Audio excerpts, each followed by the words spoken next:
अम्बेडकर को लेकर उस पर बवाल कर रहा है विपक्ष और दोनों सदन में आज उसको लेकर हंगामा भी हुआ।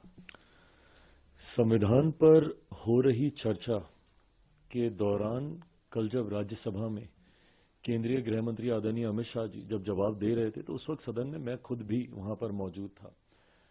कांग्रेस आज जिस तरीके से बाबा साहेब के सम्मान को लेकर चिंता जता रही है, ये वही कांग्रेस है जिन्होंने बाबा साहेब के रहते हुए उनके जीते जी कभी उन्हें सम्मान देना जरूरी नहीं समझा।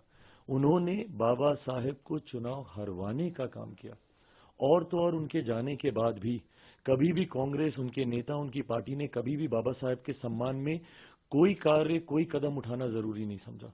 दशकों तक उनकी एक तस्वीर, उनके बनाए हुए संविधान जिसके आधार पर भारत की संसद कार्य करती है, उनकी एक तस्वीर तक भारत की संसद में लगाना कांग्रेस ने जरूरी नहीं समझा। पहली बार बाबा साहेब का तैलचित्र भारत की संसद में तब लगा जब देश में एक गैर कांग्रेसी सरकार आई। वीपी सिंह जी जब देश के प्रधानमंत्री थे, जिसमें मेरे नेता, मेरे पिता आदरणीय रामविलास पासवान जी श्रम एवं कल्याण मंत्री थे, उस वक्त पहली बार भारत की संसद में डॉक्टर बाबा साहेब भीमराव अंबेडकर जी की तस्वीर को भारत की संसद में लगाया गया, जबकि तब तक कांग्रेस के कई नेताओं की तस्वीर, बल्कि एक परिवार के 3-3 सदस्यों की तस्वीर भारत के संसद के सेंट्रल हॉल में लगी हुई थी। बाबा साहेब के सम्मान में इन्होंने भारत रत्न तक उन्हें देना जरूरी नहीं समझा, जिन्होंने हमारे देश के संविधान को बनाने का काम किया। उनको भारत रत्न भी उसी गैर कांग्रेसी सरकार के दौरान दिया गया। उनके जन्म दिवस में छुट्टी की घोषणा उस वक्त की गई। आज कांग्रेस बस एक प्रतिस्पर्धा में, क्यों? क्योंकि हमारे प्रधानमंत्री आदरणीय नरेंद्र मोदी जी, हमारी केंद्र की एनडीए की सरकार ने एक एक करके बाबा साहेब से जुड़े हुए हर उस स्थल को चिन्हित कर विकसित करने का काम किया।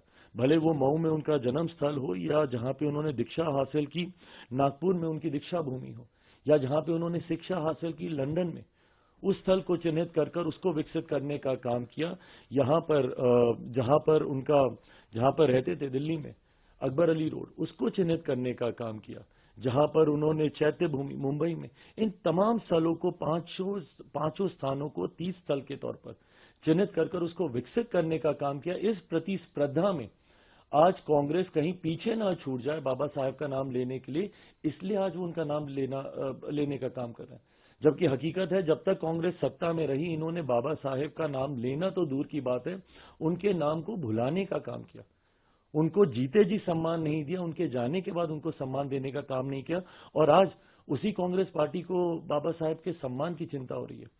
ये सिर्फ दिखावी बातें हैं। हकीकत है, देश में अगर किसी ने बाबा साहेब को सम्मान देने का काम किया तो वो हमारी मौजूदा एनडीए की सरकार है, वो हमारे मौजूदा प्रधानमंत्री आदरणीय नरेंद्र मोदी जी हैं।